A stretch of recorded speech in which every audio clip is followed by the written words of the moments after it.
Arus lalu lintas kendaraan pribadi dan penumpang umum di jalan raya dan terminal tipe C Muara 2 pada Minggu atau H-1 Hari Raya Idul Fitri 1446 Hijriah sepi pemudik.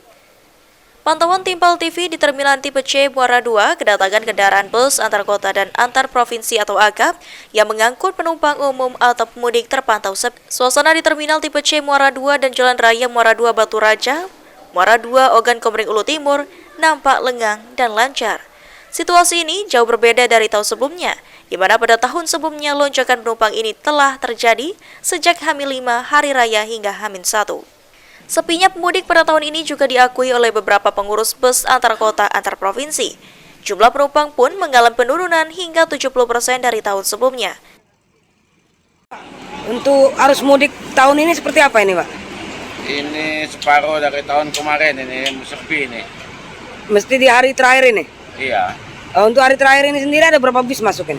Yang Bekasi Raya 1 bis, yang Tisma RI saya nggak tahu, lain doket saya. Perkisaran seperti sama ya? Iya. Artinya tahun ini memang luar biasa ya, sepi ya? Sepi bener ini tahun ini. Pas kayaknya nggak rame nggak. Ini kira-kira penyebabnya apa ini, Pak? Masalah musim kopi. Yang dari Jawa pulang ke sini? Sudah duluan kemarin ada. Oh, duluan pulang ya? Iya. Ini mereka rata-rata pakai bis atau kendaraan pribadi? Sebagian kendaraan pribadi, sebagian bis. Mana tujuannya kemana, Pak? Saya dari Tangerang mau ke Peninjauan. Peninjauan, Bapak. Udah berapa lama di jalan, Bapak? Saya berangkat dari kemarin siang, Pak. Siang. Apakah selama di perjalanan ada hambatan, Pak? Alhamdulillah lancar, Pak. Lancar, Pak, ya.